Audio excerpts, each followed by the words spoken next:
Hi friends, ఇవాళ కార్తీక పురాణంలో మరొక కథ విందామా? ఆ కథ ఏంటంటే, కార్తీక మాసంలో ప్రతిరోజు శ్రీ మహాదేవుని పూజించడం, దీపారాధన చేయడం, వ్రతాలు చేయడం అత్యంత పుణ్యప్రదమైనది. ఒకప్పుడు పూర్వకాలంలో వసుమతి అనే స్త్రీ ఉండేది. ఆమె చాలా పుణ్యవతిగా, భర్తభక్తిగా ఉండేది. కానీ గత జన్మలో చేసిన ఒక చిన్న పాపం వలన ఆమెకు సంతానం కలగలేదు. ఒకరోజు ఆమె కార్తీక మాసంలో ఒక స్త్రీ నది వద్ద దీపం వెలిగిస్తూ ఉన్నదాన్ని చూసింది.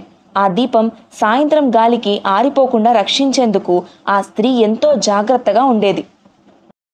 వసుమతి ఆ స్త్రీని అడిగింది, అక్క, నువ్వు ఈ దీపం ఎందుకు ఇంత జాగ్రత్తగా వెలిగిస్తున్నావు?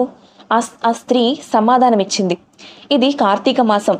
ఈ నెలలో శ్రీ మహాదేవుని సంతోషపరిచేందుకు దీపారాధన చేస్తే జన్మ జన్మాంతర పాపాలు తొలగిపోతాయి, సంతానం కలుగుతుంది, సుఖ సమృద్ధులు కలుగుతాయి. ఆ మాటలు విని వసుమతి కూడా భక్తితో ప్రతిరోజు దీపం వెలిగిస్తూ శివుని ఆరాధించింది. ఆమె భర్తతో కలిసి శివలింగాభిషేకం, దీపదానం, భక్తులతో భోజనం పంచుకోవడం వంటివి చేసింది. కొన్ని రోజుల్లోనే ఆమెకు దేవుని కృప వల్ల సంతానం కలిగింది. అలా ఆమె జీవితం ఆనందమయమైంది. ఫలశ్రుతి: కార్తీక మాసంలో 5వ రోజు ఈ కథను వినడం లేదా చదవడం వలన పూర్వజన్మ పాపాలు క్షమించబడతాయి, సంతాన సంపద కలుగుతుంది, గృహంలో శాంతి, ఆనందం, ఐశ్వర్యం పెరుగుతుంది.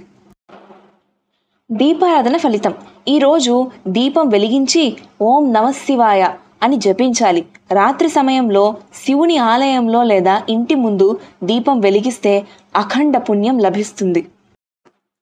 అది ఫ్రెండ్స్, మనం కార్తీక మాసంలో వినాల్సిన మరొక చిన్న కథ. మళ్ళీ ఇంకో కథతో నెక్స్ట్ వీడియోలో కలుసుకుందాం. అప్పటి వరకు లైక్ చేయండి, షేర్ చేయండి, మా ఛానల్ని సబ్స్క్రైబ్ చేయండి. Thank you for watching.